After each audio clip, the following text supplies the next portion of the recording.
সম্মানিত দর্শক ও শ্রোতা, আসসালামু আলাইকুম। আজ আমি হিন্দু ধর্ম সম্পর্কে আলোচনা করব এবং অন্যান্য ধর্মের সঙ্গে এর তুলনা করে দেখব হিন্দু ধর্মের সঙ্গে সকল ধর্মের কি সাদৃশ্য এবং বৈসাদৃশ্য রয়েছে। হিন্দু ধর্ম একটি প্রাচীনতম ধর্ম। একে সনাতন ধর্ম বা চিরায়ত ধর্ম বলা হয়। ধারণা করা হয় যে ভারতবর্ষে আর্যদের আগমনের পূর্বে আদিম মানুষ হযরত আদম আলাইহিস সালাম ভারতবর্ষে হিন্দু সভ্যতার ভিত্তি স্থাপন করেছিলেন। বেদে বহু দেববাদের বা বহু ঈশ্বরবাদের উপাসনা করা হয়, যা প্রাচীন হিন্দু ধর্মে বিশেষ করে রামায়ণ এবং মহাভারতে যে ধর্ম রয়েছে সেখানে সে বহু দেববাদ বা বহু ঈশ্বরবাদের কথা উল্লেখ নেই। রামায়ণে এবং মহাভারতে আমরা একেশ্বরবাদী গীতার যে ধর্ম সেটিরই প্রতিধ্বনি দেখতে পাই। হযরত আদম আলাইহিস সালামের কথা পবিত্র কোরআনে বর্ণিত হয়েছে। বাইবেলে হযরত আদম আলাইহিস সালামের বর্ণনা রয়েছে। ইবলিসের সঙ্গে হযরত আদম আলাইহিস সালামের বেশ দ্বন্দ্ব দেখা দিয়েছিল এবং সেই দ্বন্দ্বের কথাই আমরা রামায়ণে দেখতে পাই। রামায়ণে রাম এবং রাবণের মধ্যে যে একটি রক্তক্ষয়ী যুদ্ধের বিবরণ আমরা পাই, সেটি আমরা বাইবেল এবং কোরআনেও সেটির আভাস আমরা পাই। কাজেই একেশ্বরবাদী রসুল নবী হিসাবে একেশ্বরবাদী নবী হিসাবে হযরত আদম আলাইহিস সালাম ভারতবর্ষে যে সভ্যতা স্থাপন করেছিলেন সেটি ছিল একটি একেশ্বরবাদী ধর্ম। হযরত আদম আলাইহিস সালাম প্রায় ৫ থেকে ৬,০০০ বছর পূর্বে পৃথিবীতে আগমন করেন। এর পূর্বেও বিজ্ঞানীরা পৃথিবীতে বহু মানব জাতীয় প্রাণীর সন্ধান পেয়েছেন। প্রায় ৪০,০০০ বছর পূর্বে বর্তমান যে মানব প্রজাতি রয়েছে সেই মানব প্রজাতির মতোই একদল মানুষের জীবাশ্ম বিজ্ঞানীরা আবিষ্কার করতে সক্ষম হয়েছেন। এতে প্রমাণিত হয় যে হযরত আদম আলাইহিস সালাম ছিলেন প্রথম সভ্য মানুষ। এর পূর্বে পৃথিবীতে যে সভ্যতা ছিল সেটি ছিল বন্য মানুষ, অসভ্য এবং বর্বর মানুষের সভ্যতা, যাদের কোনো ঈমান ছিল না, যাদের কোনো শরিয়াহ ছিল না, যাদের কোনো নবী ছিল না। হযরত আদম আলাইহিস সালামই ছিলেন সর্বপ্রথম নবী, যিনি পৃথিবীতে আগমন করেন এবং সেটি ছিল ভারতবর্ষের একটি উর্বর এলাকা,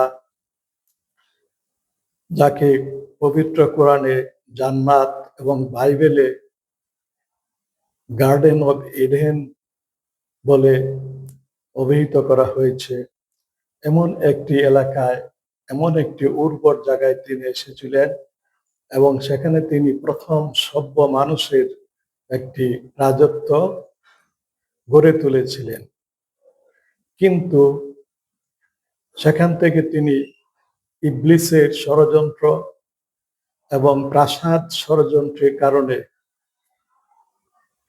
সে রাজ্যটি হারিয়ে ফেলেছিলেন, যার কথা পবিত্র কোরআনে বলা হয়েছে যে হযরত আদমকে স্বর্গ থেকে বহিষ্কার করা হয়েছিল। প্রকৃতপক্ষে ইবলিসের ষড়যন্ত্র বা রাবণের ষড়যন্ত্র এবং প্রাসাদ ষড়যন্ত্রের কারণে তিনি তার রাজত্ব হারিয়েছিলেন এবং পৃথিবীর বিভিন্ন দেশে বহু দেশে তিনি তারপর ঘোরাফেরা করেন, ভ্রমণ করেন, শেষ পর্যন্ত তিনি ইবলিসকে পরাজিত করে তার রাজত্ব উদ্ধার করেছিলেন। রামায়ণে, বাইবেলে এবং কোরআনে বর্ণিত হযরত আদম আলাইহিস সালামের এই সকল ঘটনাবলী একই রকম যথেষ্ট সাদৃশ্যপূর্ণ বলিয়ায় মনে হচ্ছে।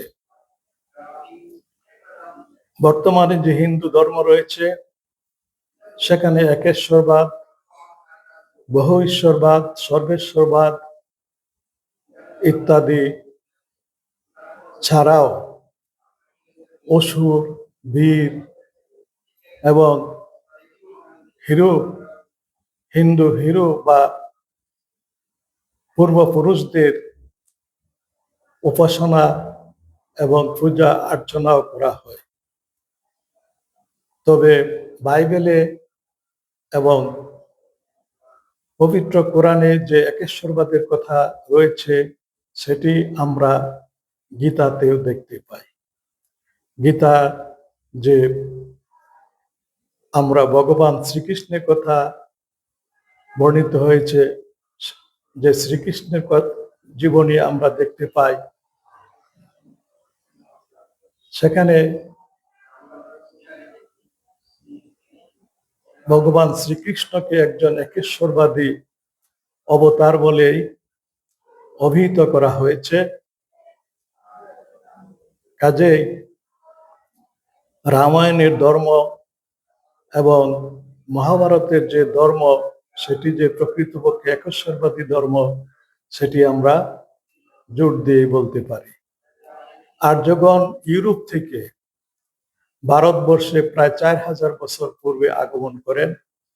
তারা ইউরোপের যে ধর্ম ছিল বহু দেববাদ, যা বর্তমানে গ্রিক পুরাণ এবং রোমানদের ইতিহাস পর্যালোচনা করলে দেখা যায় যে সেখানে বহু দেব দেবীর পূজা অর্চনা করা হইতো। সেই ধর্ম নিয়েই আর্যগণ ভারতবর্ষে আগমন করেন এবং তারা বেদ রচনা করেন, যেটিকে বৈদিক ধর্ম বলা হয়। বর্তমানে যে হিন্দু সভ্যতা তার 70 ভাগই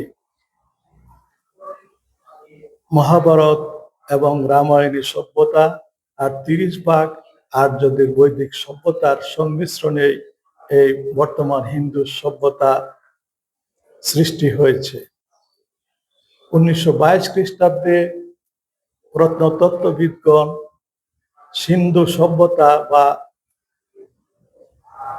হরপ্পা এবং মহেঞ্জোদারো নামক দুটি বিশাল শহরের ধ্বংসাবশেষ আবিষ্কার করতে সক্ষম হন এবং এই শহরগুলির ধ্বংসাবশেষ পরীক্ষা নিরীক্ষা করে দেখা গিয়েছে যে এগুলি আর্যদের আগমনের পূর্বে 4000 বছর আগের পূর্বের সভ্যতা।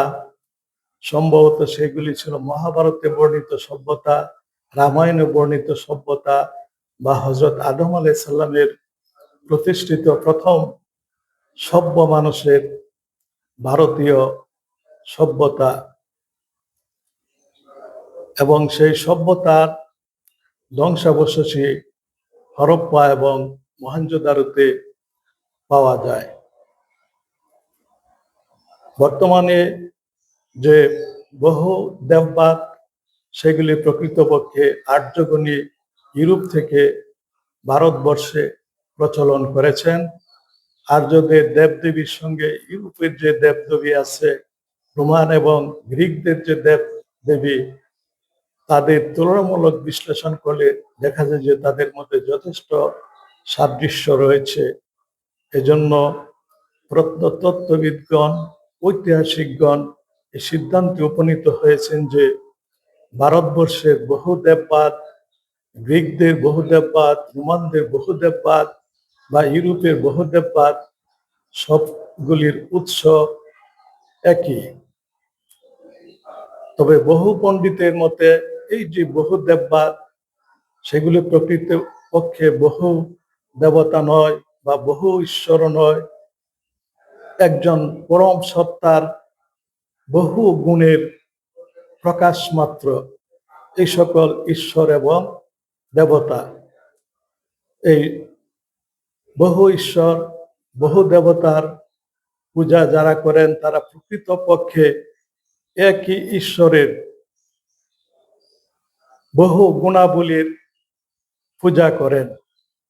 প্রকৃতপক্ষে ধর্ম ছিল একেশ্বরবাদী ধর্ম। পবিত্র কোরআনে হযরত আদম আলাইহিস সালামের ধর্মকে ইসলাম ধর্ম বলে অভিহিত করা হয়েছে। প্রত্যেক নবীর ধর্মই হলো ইসলাম ধর্ম। পৃথিবীর প্রতিটি জনপদে প্রত্যেক জাতির কাছে আল্লাহ নবী এবং রাসূল প্রেরণ করেছেন। তাদের ধর্ম ছিল ইসলাম। ইন্নাদ-দীনা ইনদাল্লাহিল ইসলাম। আল্লাহর মনোনীত ধর্ম হইল ইসলাম। কাজেই হযরত আদম আলাইহিস সালামের যে ধর্ম, সেটি ছিল ইসলাম ধর্ম এবং সেটি ভারতবর্ষের প্রথম ধর্ম হিসাবে আমরা আখ্যায়িত করতে পারি। কাজেই বর্তমানে যে বেদ রয়েছে সেটি প্রাচীন আর্য জাতির রচিত ধর্মের ভিত্তিতে সে বেদ রচিত হয়েছে। সেখানে স্বর্গের কথা আছে কিন্তু নরকের কথা নেই। বেদের ব্রহ্ম, আত্মা, কর্ম এবং মোক্ষের কথা বলা হয়েছে, যে কর্মের মাধ্যমে এবং মোক্ষের মাধ্যমে মানুষ জন্মান্তরে স্বর্গে চলে যায়, তাদেরকে আর পৃথিবীতে ফিরে আসতে হয় না। কিন্তু পরবর্তীতে ভারতীয় ধর্মগ্রন্থে বিশেষ করে পুরাণে স্বর্গ এবং নরকের উল্লেখ পাওয়া যায়। এই মহাবিশ্বের বাইরেও আরো 14টি জগৎ রয়েছে, 7টি ঊর্ধ্ব জগৎ যাকে স্বর্গ বলা হয় এবং 7টি নিম্ন জগৎ যেখানে নরক অবস্থিত। আধুনিক গবেষণা দ্বারা বিজ্ঞানীরা মহাকাশে ছায়াপথ এবং নক্ষত্র মণ্ডলীতে যে কোটি কোটি অগ্নিকুণ্ড সৃষ্টি করেছেন, সেগুলি প্রকৃতপক্ষে এক একটি নরক এবং এই বিশাল নরক রাজ্যের পরে রয়েছে স্বর্গরাজ্য। কাজেই হিন্দু ধর্মে, ইসলাম ধর্মে, খ্রিস্ট ধর্মে, ইহুদি ধর্মে, প্রত্যেক ধর্মে যে স্বর্গ এবং নরকের উল্লেখ আছে, সেটি একই স্বর্গ ও নরকের কথায় আমরা বুঝি। প্রত্যেকটি ধর্মই তাহলে একই উৎস থেকে এসেছে।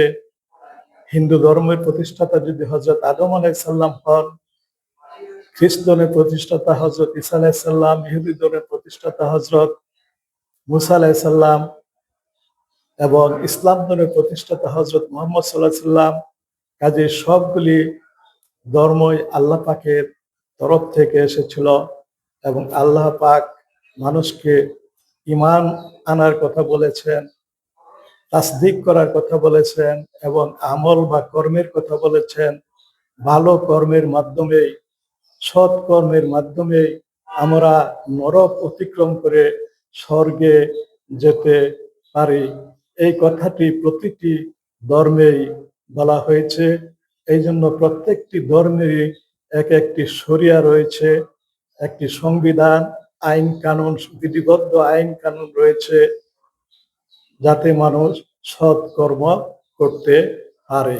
কাজে ধর্মের শিক্ষা হইল আল্লাহর প্রতি বিশ্বাস স্থাপন করা এবং সৎ কর্ম করে স্বর্গ যাওয়া। এই কথাটি প্রতিটি ধর্মেই নিহিত আছে। আসসালামু আলাইকুম রহমতুল্লাহ।